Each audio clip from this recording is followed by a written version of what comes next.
You want to sit down for a couple of minutes? You can sleep here if you like. How long for? Till you get yourself fixed up. Sleep here last night? Yes! How do you sleep? Sleep well. Who's that fella? He's my brother. He's a bit of a joker, isn't he? You could be caretaker here if you like. Caretaking, eh? What's the game? You want to watch out you don't get a draft. You could be caretaker here if you liked. Got to have a bit of air. What's the game?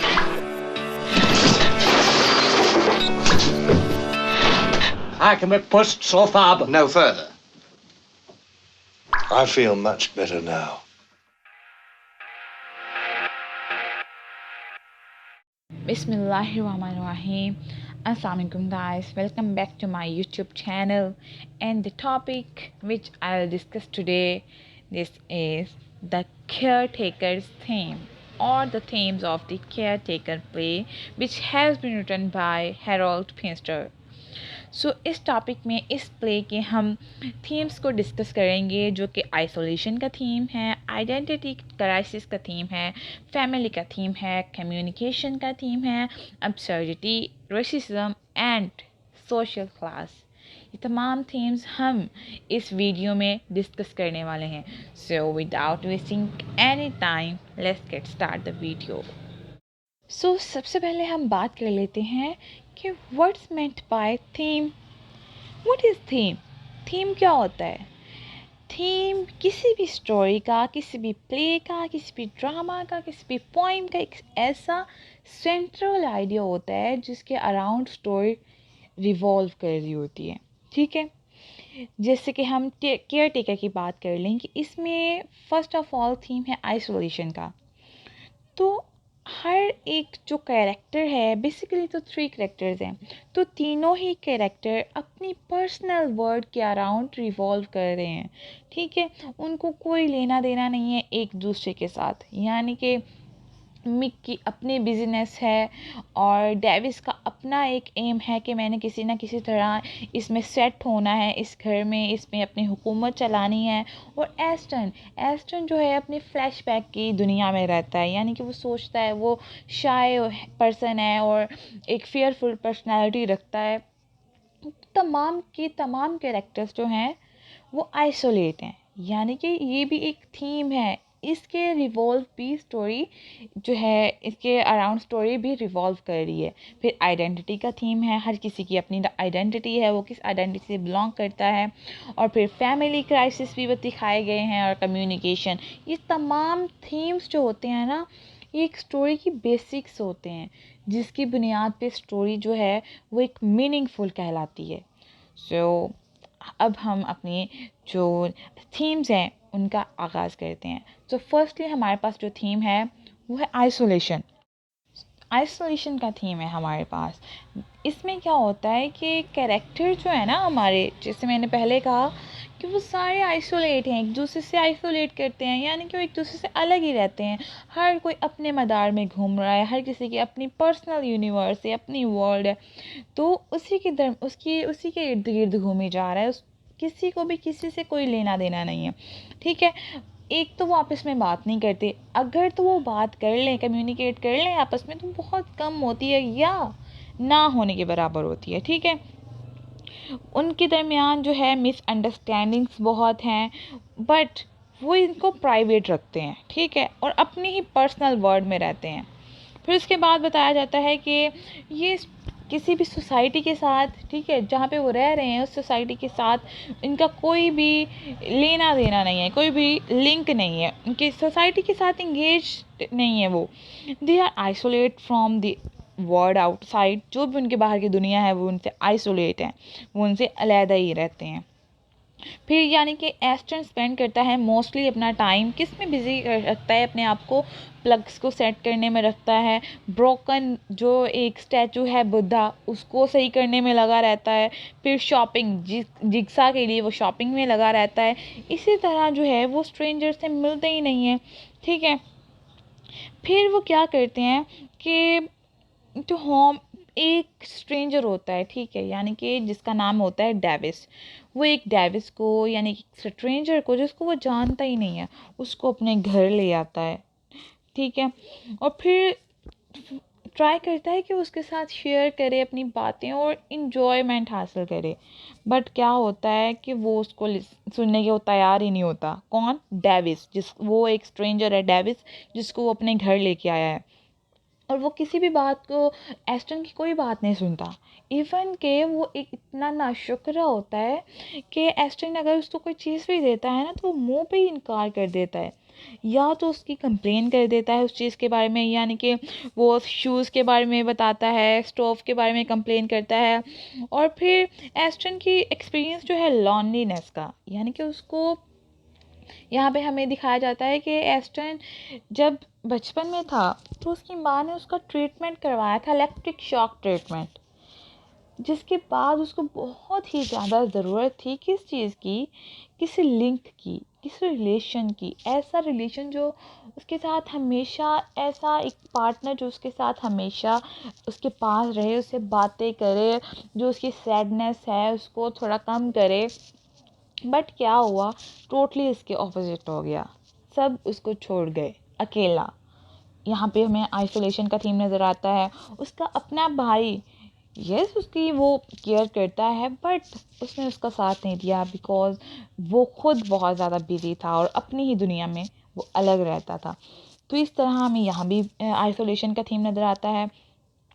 फिर क्या करता है कि Aston try करता है, वो चाहता है कि दूसरों के साथ मिले, बट उसका फियर, उसका जो है मिसट्रस्ट प्रिवेंट, यानी कि उसको मिसट्रस्ट जो उसका है ना, वो उसको कहता है कि नहीं तुम दूर ही रहो। वो लोगों पे ट्रस्ट नहीं करता, ठीक है। लोग उसका यकीन तोड़ देते हैं, या वो लोगों पर यकीन नहीं रखता, और जो उसका डर है, खौफ है, वो उसको दूसरों से अलग रखता है।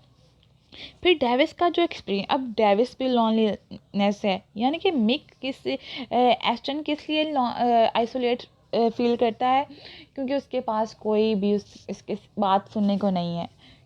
यानी कि वो डेविस को बात सुनाना चाहता है ना, तो डेविस भी उसके साथ बात नहीं करता, उसको उसकी बात ही नहीं सुनता। अगर बात करता है तो उस पर इतना गुस्सा, एग्रेसिवनेस शो करता है, यानी कि वो अपने आप को बहुत सुपीरियर दिखा रहा है, और उसको, किसको, एस्टन को बहुत इन्फीरियर समझ रहा है। और डेविस यहाँ पे क्या शो करवा रहा है, अपनी पॉवर्टी जो है उसको ओवरकम करने के लिए, उसको हाइड करने के लिए, वो इतना लाउडली और इतने सुपीरियर तरीके से बात करता है कि किसी को लगे ही ना कि वो गरीब है। तो एस्टन जो है वो इसलिए लॉनलीनेस फील करता है क्योंकि वो शाय है, और फियर रखता है, और मिसट्रस्ट रखता है। क्यों? इन तीनों जो है रीजंस की वजह से वो अलोन रहता है। फिर डेविस का भी एक्सपीरियंस है एक, वो भी लॉनलीनेस फील करता है, यानी कि जब वो कैफ़े में होता है ना, जब उनकी लड़ाई हो जाती है उन कैफ़े वालों के साथ, तो वहाँ पे क्या होता है कि डेविस के लिए कोई डिफेंड करने वाला नहीं होता, डेविस अकेला होता है। तो क्या होता है कि एस्टन उसको बचा के ले आता है। एस्टन कहीं ना कहीं से आ जाता है, कैफ़े में होता है, तो एस्टन को, बड़ा काइंड हार्टेड बंदा होता है ना एस्टन, तो उसको बचा के अपने घर में ले आता है। लेकिन क्या है, डेविस की कोई फैमिली नहीं है, कोई ऐसी जगह नहीं है जहाँ वो डेविस रहता हो, उसका कोई घर नहीं है, और इवन कि उसको कोई रियल नेम भी नहीं है। सही है, वो बताता है कि मेरा रियल नेम कुछ और था, और मैंने डेविस अपना खुद से नाम रखा हुआ है, चेंज किया है, और ये भी नहीं पता कि जो कुछ और नाम था उसका, वो भी उसका रियल नेम है या नहीं, बिकॉज इसकी आइडेंटिटी जो है, वो आइडेंटिटी कार्ड्स जो हैं वो सिटकप में रह गए हैं अकॉर्डिंग टू हिम। बट इस वजह से भी वो जो है आइसोलेट रहता है, वो लॉनलीनेस फील करता है, because he has no family, he has no home to live, और फिर इसकी कोई भी आइडेंटिटी नहीं है। फिर his isolation caused by his own misbehaviour and arrogance. अच्छा, अब इसकी हमने एस्टन की तो पढ़ ली, एस्टन की तो पता चल गई वो फियर शाय था, इस वजह से वो आइसोलेट रहता था। और बट डेविस जो है वो बड़ा एरोगेंस बंदा था, ठीक है, वो लाउडी बंदा था, मिसबिहेव करता था, इस वजह से इसको कोई पसंद नहीं करता था। और एट द एंड भी क्या होता है कि इस प्ले में जो एस्टन और मिक होते हैं इसी वजह से उसको बाहर निकाल देते हैं, क्योंकि बहुत ज़्यादा लाउडी बंदा होता है वो। और फिर मिक का बताते हैं, मिक भी एक बिजी पर्सन है जो कि चाहता है कि वो अमीर हो जाए, वेल्थी रिच बनना चाहता है और अपने ही काम में लगा रहता है। ओके, तो नेक्स्ट हमारे पास थीम आ जाता है कम्युनिकेशन का। Communication is not something that come easy to 3 characters. ये ऐसी कोई चीज़ नहीं है कि जो 3 कैरेक्टर्स के दरमियान मतलब इसीलिए 3 कैरेक्टर एक दूसरे से बातचीत कर रहे हों। यहाँ पे बहुत हार्डली समझा जाता है कम्युनिकेट करना, इवन कि सुनना भी जो है। बट और अगर सुन लिया जाए तो उनके आंसर्स देना बहुत जो है हार्ड समझा जाता है, अनईजी समझा जाता है। तो कम्युनिकेशन का कॉन्सेप्ट अब्सर्डिटी में तो ना होने के ही बराबर है। बिकॉज़ अगर उनको बात ना समझ आ रही हो तो खामोश, अगर समझ आ रही हो तो खामोश। अगर वो किसी से सवाल करना चाह रहे हों, या तो वो डर से नहीं पूछते या शर्म से नहीं पूछते, या अगर पूछ लें तो अगला बंदा उनको जवाब नहीं देता, ठीक है। लेकिन अगर जवाब दे भी दे अगला बंदा तो क्या होता है, तभी वो पॉजेज़ में जवाब देता है, नो। मतलब बहुत ज़्यादा क्राइसिस आ गए हैं कम्युनिकेशन में, कम्युनिकेट नहीं लोग कर पा रहे। इस तरह साइकोलॉजिकली वो इफ़ेक्टेड हुए हैं कि उनके पास बात ही नहीं है कोई करने को।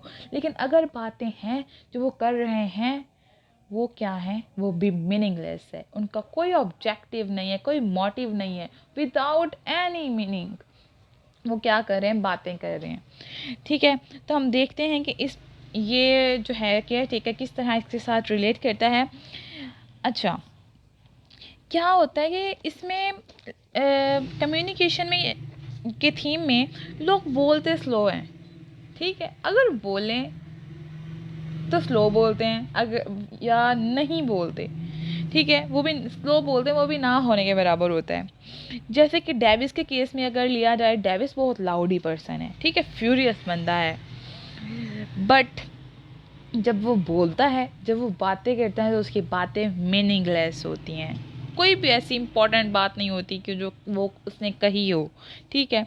उनकी कम्युनिकेशन जो स्टाइल है ना, अब स्टाइल के बारे में बात की जाती है, उनकी कम्युनिकेशन क्यों ऐसी थी।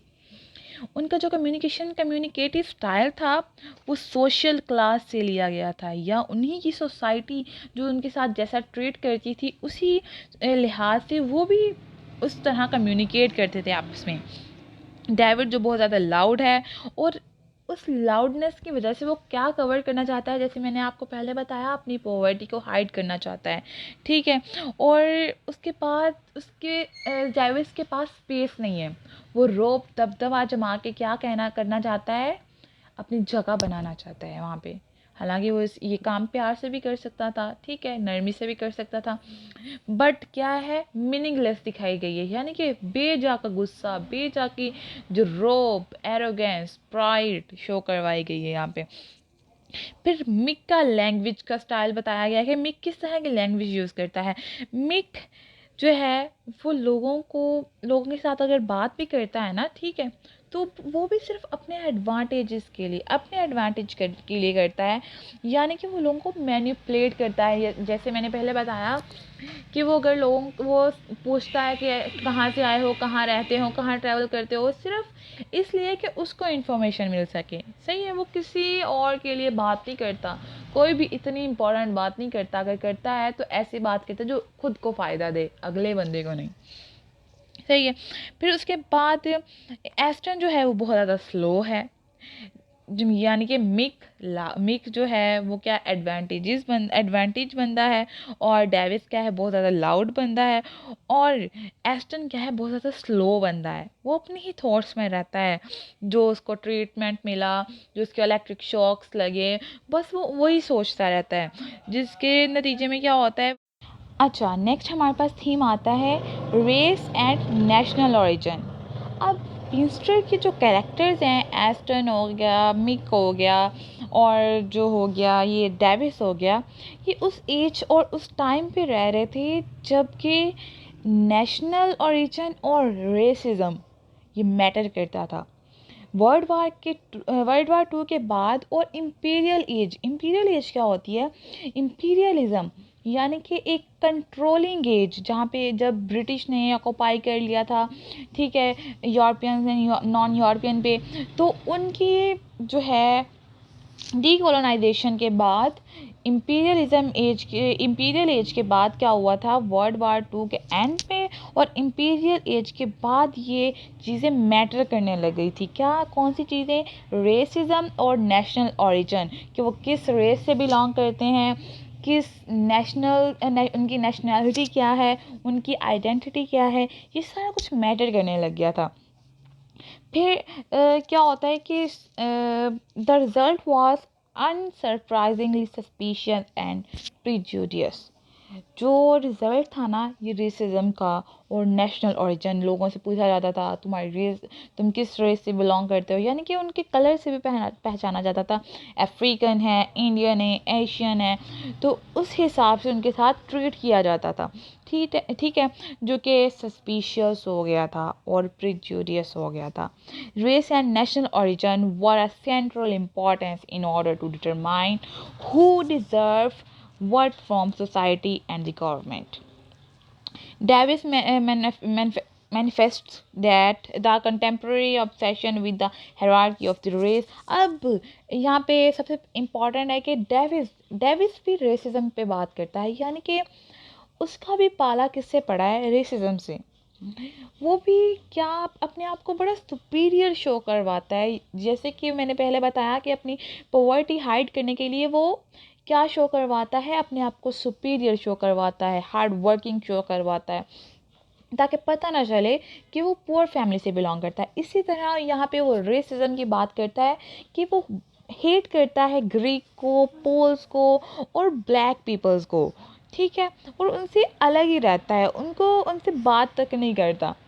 यहाँ पे रेसिज्म शो हो रहा है। फिर उसके बाद while adverting his own right, Aston and Mick जो है वो रेसिस्ट नहीं है, वो डेविस की तरह रेसिस्ट नहीं है, वो हर किसी को लाइक करते हैं, but still query about his birth place. But क्या करते हैं, यहाँ पे बताया जाता है कि वो रेसिस्ट नहीं है, कौन? एस्टन और मिक, बट फिर भी वो क्या करते हैं, डेविस के आइडेंटिटी के बारे में पूछते हैं कि तुम कहाँ से आए हो, तुम कौन हो, तुम्हारा बैकग्राउंड क्या है, तुम किस नेशनल से बिना, तुम्हारी नेशनैलिटी क्या है, तुम्हारी आइडेंटिटी क्या है। तो ये चीज़ें वो पूछी जाती हैं मिक से, जो कि यहाँ पे नेशनल ओरिजिन का थीम क्रिएट करती हैं। In Mick case tell story about people identity. अब मिक क्या करता है, मिक भी लोगों की जो है स्टोरी जानने की कोशिश करता है, उनकी आइडेंटिटी जानने की कोशिश करता है कि वो कहाँ रहते हैं, वो कहाँ ट्रैवल कर रहे हैं। Overall the play against the uneasy of racial tension in 1950 London. ठीक है, 1950s में जो एरा चल रहा था आफ्टर वर्ल्ड वार टू के, उसमें रेसेस जो है वो मैटर करती थी, वहाँ पे नेशनलिटी मैटर करती थी।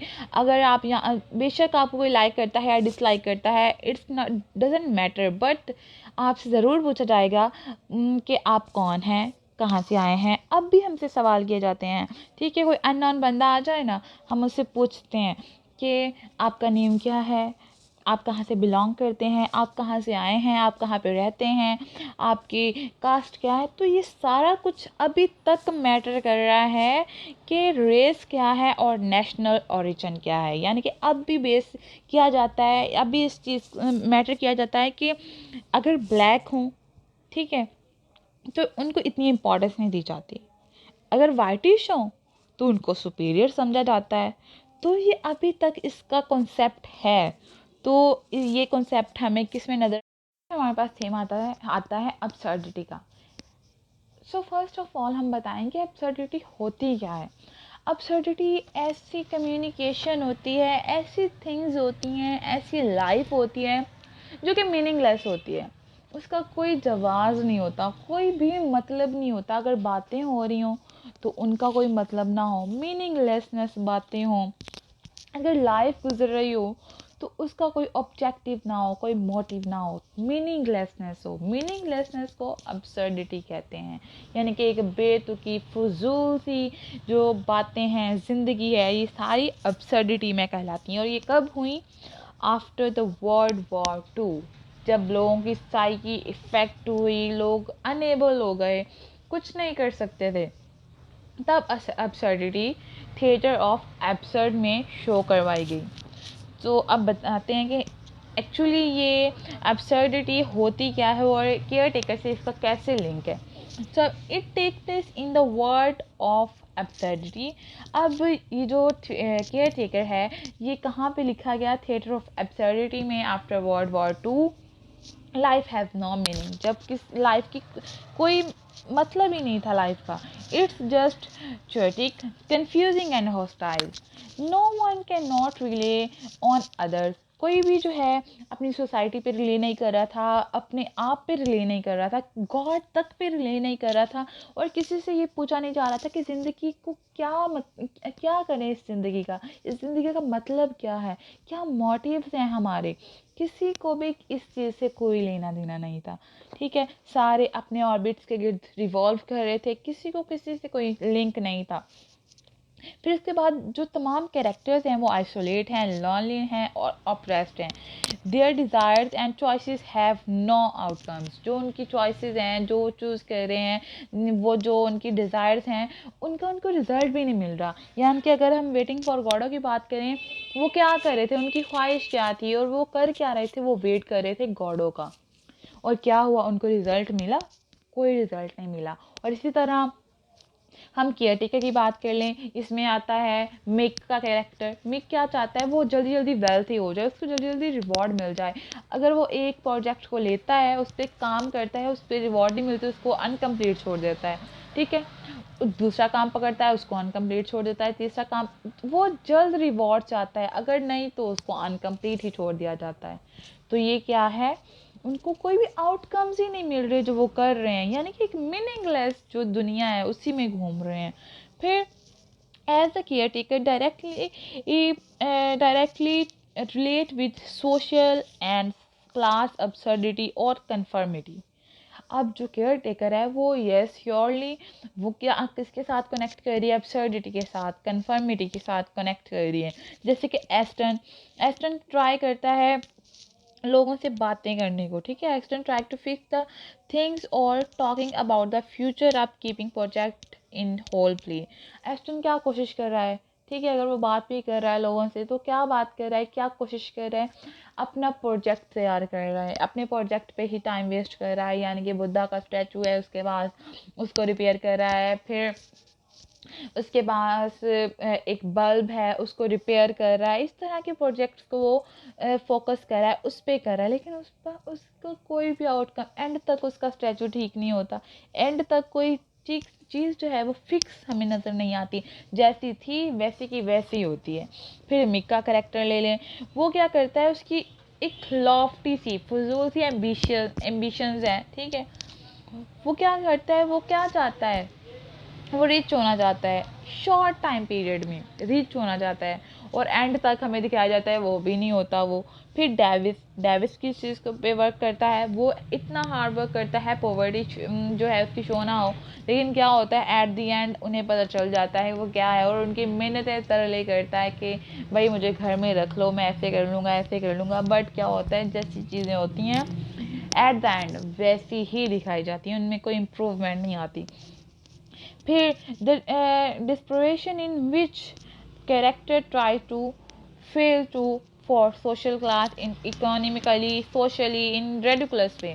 अब लोग क्या कर रहे हैं, अब करेक्टर्स क्या कर रहे हैं? वो कोशिशें कर रहे हैं और उनमें नाकाम हो जा रहे हैं, सोशली भी, इकोनॉमिकली भी। और ये रिडिकुलस वे, फजूल सा वे जो है, बेवकूफ़ाना वे जो है यूज़ करते हुए ये सारा कुछ कर रहे हैं। और मीनिंगलेस जजमेंट होती है इनकी इस प्ले में। It absurd which causes of their unhappy and unsuccessful life. जो कि क्या होती है, ये जो मीनिंगलेस जजमेंट, मीनिंगलेस थिंग्स को, रॉन्ग थिंग्स को जो है चूज़ करना, ये उनकी अनहैप्पीनेस और अनसक्सेसफुल लाइफ को शो करवाती है। यहाँ पे हम absurdity जो सो नेक्स्ट हमारे पास थीम आता है फैमिली का। सो फैमिली रिलेशनशिप जो होते हैं वो बहुत ज़्यादा सिग्निफिकेंट होते हैं, ठीक है, एक इम्पॉर्टेंट थीम्स वो रिलेशनशिप होते हैं, और इस प्ले में बहुत ज़्यादा सिग्निफिकेंट रिलेशनशिप दिखाए गए हैं फैमिली की। It shows something be determined and representative of the larger absurdity and representative of meaningless life। जैसे कि एस्टन की मदर अलाउ कर देती है अपने सन को कि इसको इलेक्ट्रिक शॉक्स दे दो, ठीक है, हालांकि उसने जाना भी नहीं उसके बेटे को मसला क्या है, उसको इलेक्ट्रिक शॉक्स देने चाहिए या नहीं। यहाँ पे हमें फैमिली के क्लैशेस दिखाए गए हैं कि फैमिली को भी कोई फ़र्क नहीं पड़ता था अपने ठीक है औलाद से या अपने बहन भाइयों से, किसी को कोई फ़र्क नहीं पड़ता था, बट उनके लिए वो जज्बात रखते थे, सही है। फिर उसके बाद डेविस की फैमिली दिखाई गई है। डेविस की फैमिली एब्सेंट है ही नहीं उसकी फैमिली, इवन कि उसको उसके रहने के लिए कोई घर ही नहीं है। Family was also a burden for them. Family भी अब्सर्डिटी के लिए एक बर्डन थी, अब्सर्डिटी समझी जाती थी फैमिली भी, ठीक है। और मिक जो है वो एक अंडरस्टूडेबल बंदा है because he has to put with brother's slowness. वो भी फैमिली को सपोर्ट नहीं करता जो मिक है। वो एक अच्छा इंटेलिजेंट बंदा है लेकिन वो फैमिली को सपोर्ट नहीं करता, बट वो उनके लिए फीलिंग्स रखता है जैसे वो अपने भाई की केयर करता है। मिक जो है gave meaning to their relation, जैसे वो अपने भाई का ख्याल रखता है, भाई की टेक केयर करता है, तो इस वो क्या शो करवाता है कि उसके पास फीलिंग्स हैं फैमिली के लिए, ठीक है, उसके पास रिलेशन के लिए कोई मीनिंग है। Mick take care of Aston, he sent Dave. अब एंड पे क्या होता है, वो एस्टन को सपोर्ट करता है, थर्ड पर्सन को, डेविस को सपोर्ट नहीं करता, डेविस को घर से बाहर निकाल देता है, और इवन के उसको एस्टन को ब्लेम भी नहीं करता कि तुम्हारी वजह से क्या है। वो क्या शो करवाता है कि जो है फैमिलीज़ को अप्रिशिएट किया जाता था, उनके लिए फीलिंग्स होती थी, ठीक है, that given some meaning to play. ये जो लॉयल्टी है दोनों भाइयों के दरमियान, ये एटलीस्ट कुछ मीनिंग देती है हमारे इस प्ले को। नेक्स्ट हमारे पास जो थीम है वो है आइडेंटिटी का। आइडेंटिटी का थीम बहुत ज़्यादा इम्पॉर्टेंट थीम है, यानी कि मिक, एस्टन एंड डेविस, ये तमाम कैरेक्टर मेमोरेबल कैरेक्टर हैं, बट इनकी कोई आइडेंटिटी है ही नहीं, फुली आइडेंटिटी नहीं है। इनफैक्ट पिंसर सजेस्ट करता है कि मॉडर्न लाइफ जो थी वो बिल्कुल ही अपनी आइडेंटिटी हो चुकी थी, साइकोलॉजिकली भी, और वर्ल्ड वार 2 के बाद मेंटली अपसेट थे, उनको पता ही नहीं था हम कौन है, हमारा बैकग्राउंड का क्या है, हम कहाँ से बिलोंग करते हैं, हमारी नेशनैलिटी क्या है, किस रेस से बिलोंग करते हैं, यानी कि टोटली आइडेंटिटी वो भूल चुके थे। जैसे कि एस्टन जो है वो क्या करता है, उसको इलेक्ट्रिक शॉक्स दिए जाते हैं जिस वजह से वो क्या होता है, उसको कुछ याद ही नहीं रहता, ठीक है। और डेविस जो है वो उसके दो नाम है, यानी कि उसकी कोई एक मखसूस आइडेंटिटी है ही नहीं, ठीक है, उसके पास तो आइडेंटिटी पेपर नहीं है उसके कि उसका नाम क्या है, वो रहता कहाँ है, क्या हो गया है उसको, कि वो कहाँ बॉर्न हुआ है, उसकी कोई भी आइडेंटिटी नहीं है, और वो जानना भी नहीं चाहता। अगर कोई उससे सवाल पूछता है ना कि तुम कौन हो, कहाँ से आए हो, क्या आइडेंटिटी है, तो वो उसको एग्रेसिवली उसको आंसर करता है और उसका आंसर नहीं देना चाहता, और वो खौफ जाता है कि मुझसे कोई पूछे ना कि मैं कौन हूँ।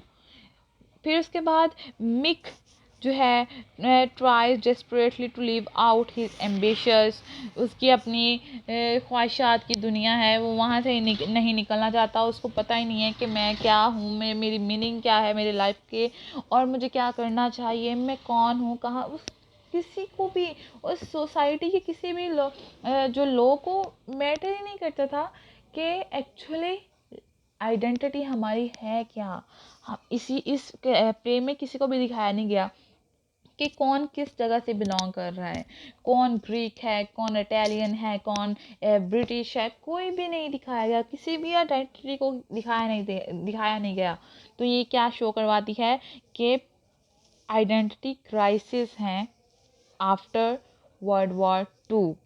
Pinster revealed very little of their history of anything else about them, which is intent to call attention to their lack of fixed, unified identity. अब जो पिंस्टर है उसने थोड़ी आइडेंटिटी बताई है सबकी, लेकिन जो है एक फिक्स आइडेंटिटी उसकी नहीं बताई किसी भी कैरेक्टर की, जो कि लेक ऑफ फिक्स्ड और यूनिफाइड आइडेंटिटी का सबब बनती हैं। और इसी के साथ हमारा आज का टॉपिक दी एंड होता है। I hope you guys enjoy it. So if you like my video then please thumbs up and subscribe my channel and give a biggest like of my videos. Thank you so much. Allah Hafiz.